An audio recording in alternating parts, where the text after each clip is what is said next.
যতই বাধা বিপত্তি থাকুক, যে আপনার কোনো ক্ষতি করতে আসুক, সমস্ত কিছু কেটে যাবে সাধারণ উপায় করে। কি করবেন?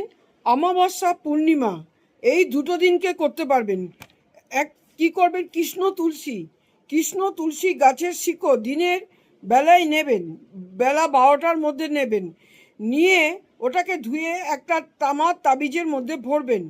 ভরে কালো কাঠ দিয়ে আপনি আপনার ডান হাতে, পুরুষ মহিলা উভয়ই পড়বেন।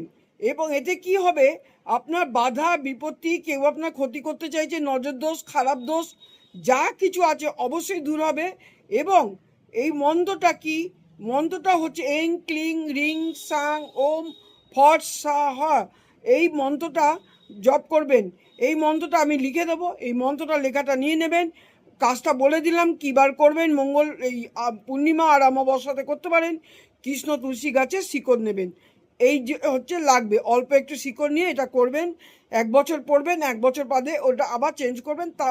তাবিজ চেঞ্জ করার কোনো প্রয়োজন নেই।